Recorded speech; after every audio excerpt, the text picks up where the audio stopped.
এদিকে আইনমন্ত্রী মোহাম্মদ আসাদুজ্জামান জানিয়েছেন, পল্লবীতে শিশু রামিসা হত্যা মামলার বিচার হবে নারী ও শিশু নির্যাতন দমন ট্রাইব্যুনালে। 1 সপ্তাহের মধ্যে তদন্ত প্রতিবেদন দিতে পুলিশকে নির্দেশ দেওয়া হয়েছে। তিনি বলেছেন, মনুষ্যত্ব প্রশ্নবিদ্ধ করে এমন অপরাধে জড়িতদের ছাড় দেওয়া হবে না। আর সংক্ষিপ্ত সময়ে সুষ্ঠু তদন্ত করে চার্জশিট দেওয়ার কথা জানিয়েছেন স্বরাষ্ট্রমন্ত্রী সালাউদ্দিন আহমদ। চেনা পরিবেশ বা প্রতিবেশীর ঘরও যে একটি শিশুর জন্য কতটা অনিরাপদ হয়ে উঠতে পারে, পল্লবীতে শিশু রামিসাকে ধর্ষণের পর হত্যা তারই প্রমাণ। আপনারা বিচার করতে পারবেন না। দেশ তোলপাড় করা এ ঘটনায় সচিবালয়ে সাংবাদিকদের প্রশ্নের জবাবে আইনমন্ত্রী বলেন, মনুষ্যত্ব প্রশ্নবিদ্ধ করা এমন অপরাধী কোনোভাবেই পার পাবে না। জানান, 1 সপ্তাহের মধ্যে পুলিশকে তদন্ত প্রতিবেদন দিতে বলা হয়েছে। তার বাবার যে কষ্টের কথা, সেটা আমাদের সবারই কষ্টের কথা।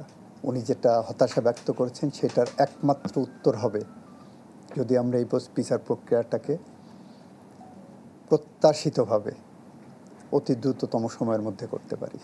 সেটাই হবে আমাদের জবাব। এর বাইরে এই বিষয়ে আমাদের কোনো রিয়াকশন দেখার কিছু নাই।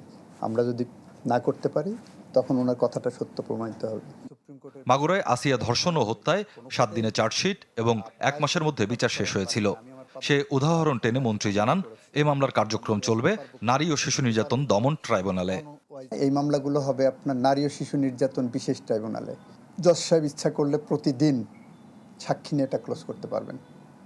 এখন বিচার বিভাগের উপর তো আমরা করতে পারবো না। আমাদের জায়গা থেকে আমরা পাবলিক প্রসিকিউটরকে বলে দিতে পারবো যে প্রতিদিন কোনো অ্যাডজর্নমেন্ট এখানে হবে না।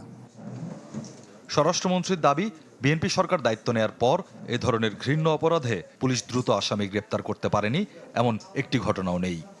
আসামি হচ্ছে 2 জন, একজন মূল আসামি আর একজন তার স্ত্রী সহযোগী, তাকে পলায়নে সহযোগিতা করেছে। তো সেই ক্ষেত্রে 2 জনকেই অ্যারেস্ট করা হয়েছে। মূল আসামি 164 করেছে। এখন এর ভিত্তিতে চার্জশিট দেওয়াটা খুব বেশি সময় লাগবে না।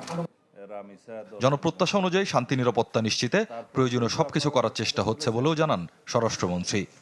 আমাদের অনেক কিছু করার বাকি আছে, সেটা আমরা মানি, কিন্তু সরকারের বয়স। স্বপ্নিল শাহরিয়ার শিশির, চ্যানেল 24, ঢাকা।